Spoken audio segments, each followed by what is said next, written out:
Salut, salut, bonjour à tout le monde, bienvenue dans cette nouvelle vidéo. Bon début de semaine à tout le monde, j'espère que tout le monde se porte très bien. Je sais que le lundi est souvent un peu difficile, les gens sont nerveux à cause du boulot et tout, mais soyez relax, soyez dans la joie. C'est une recommandation de l'Éternel, ok? Aujourd'hui, je vais vous parler encore de ce que j'entends par enfant de Dieu authentique et nous allons continuer avec notre vidéo d'hier. Je m'adresse aux chrétiens, à ceux qui considèrent Jésus-Christ comme Seigneur. Bref, je m'adresse à tout le monde, mais ma référence, c'est la Bible qui est la parole de Dieu.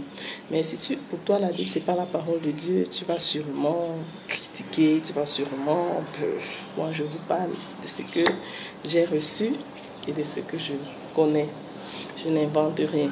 La première chose qui révèle quelqu'un enfant de Dieu, c'est la révélation de Christ. Lorsque tu deviens enfant de Dieu, Christ se révèle en toi. Il se révèle à toi.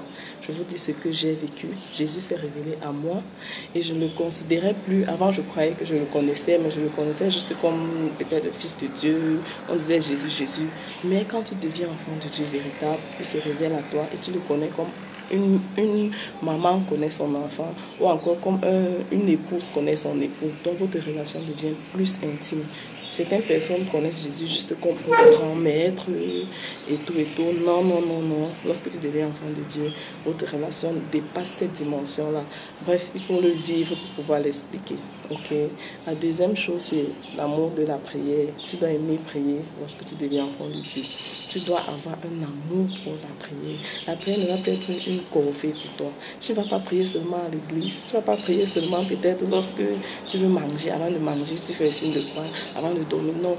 Tu vas avoir cet amour-là pour la prière. Ça, c'est la deuxième chose, l'amour de la prière. Je ne parle pas de la récitation d'un livre ou de quelque chose, non. Je parle d'un amour véritable, de la prière, d'une communion personnelle avec votre Seigneur. La troisième chose, c'est très important, c'est l'amour même de ton prochain.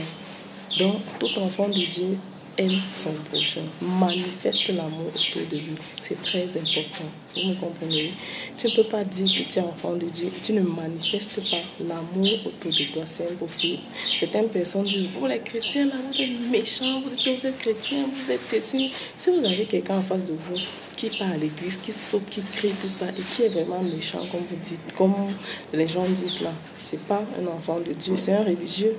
Oui, parce que l'amour de Christ ne peut pas être en toi et tu manifestes toujours la jalousie, la méchanceté. Mais c'est impossible.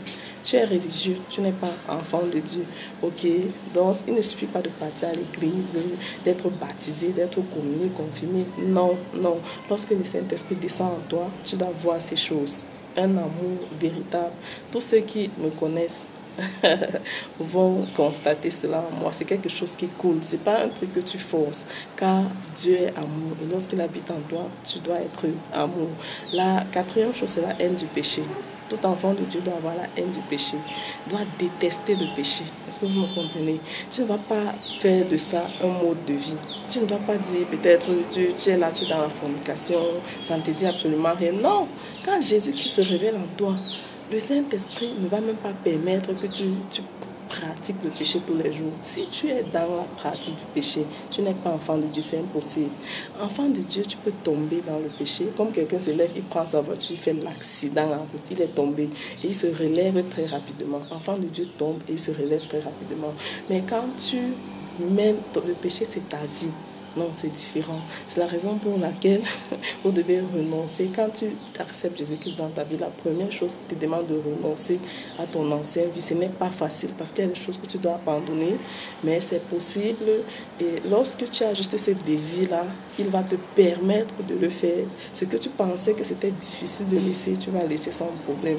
Donc voilà les 4 choses. Si vous ne voyez pas ces 4 choses dans votre vie, vous n'êtes pas encore enfant de Dieu. Vous êtes religieux. Ok, je ne serai pas longue aujourd'hui. Je suis venue donc pour vous parler encore de cela. Lorsque je parle d'enfant de Dieu authentique, c'est de ça que je suis en train de parler. Est-ce que Jésus-Christ s'est révélé à toi?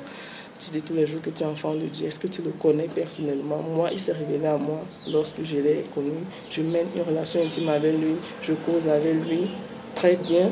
Je l'écoute parce qu'il dit que seuls ses brebis peuvent écouter sa voix. Est-ce que vous pouvez dire cela? Il faut cumuler ces 4 points pour dire que tu es enfant de Dieu, ok? Donc, la semaine prochaine, je vais encore revenir sur un thème concernant l'infidélité.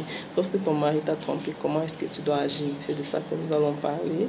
Je vous souhaite un bon début de semaine. Prenez soin de vous, veillez sur vous, priez et prenez l'engagement de devenir les enfants de Dieu forts et véritables. Contactez-moi si vous avez besoin de conseils. Mon Facebook, caroline.zoni.